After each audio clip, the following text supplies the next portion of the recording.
F'manifest ta' 279 paġna ebda idejat dwar kif il-Labor se jkabbar l-ekonomija jew jinvesti f'setturi ekonomiċi ġodda, ebda impenn ċar illi t-taxxi mhux se jkunu qed jiżdiedu filwaqt li l-living income intesiet.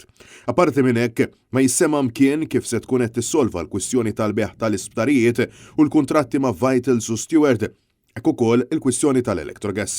Bil-Labor iwiet illi jibni sptar ġdid f'Għawdex mingħajr ebda spjegazzjoni ta' kif, fejn u għalfejn wis inqas jekk hux se jinżamm il-kuntratt ma' Steward. Din hija l-analiżi bikrija li ħarġet wara li tħabbar il-manifest tal-Labor f'attività f'dar il-Mediterran fejn il-partit ta' qabela bl-aktar mod sfaċċat prova jilab bl-emozzjonijiet tan-nies.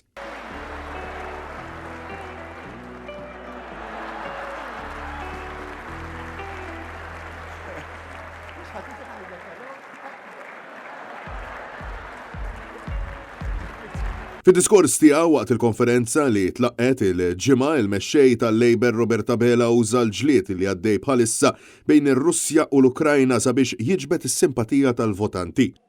Għandna pressjonijiet ġodda wkoll. Sfidi internazzjonali ġodda ġewwa l-Ewropa stess. Ewlenija fosthom kif se naħdmu biex inżommu il-prezz tad-dawl, tal-fuels u tal-gass biex jibqa' stabbli. Min-naħa tiegħu, id-Deputy Leader Chris Fern fil-ftuħ tal-konferenza ħass il-ħtieġa li jipprova jnessi l-passat laburista. Fis-26 ta' Marzu, id-deċiżjoni għandha tkun u b'dawn il-15 ta' kampanja elettorali li fadal. Fil-filliera ta' quddiem waqt din il-konferenza spikkat il-preżenza tal-eks Ministru Laburista ta' snin 87 Carmenu Vella, il-Net News jinsab informati li kien il-persuna ewlenija li kkoordinat il-ġbir tal-wediet minn wara l-kwinti.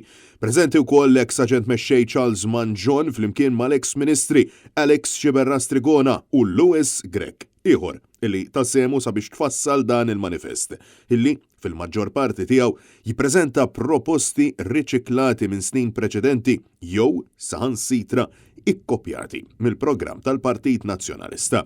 Ma stajtx inwieġeb qabel għax kif qalulkom kont biżi ħafna mal-fotokopier. Francesco Catania, Net News.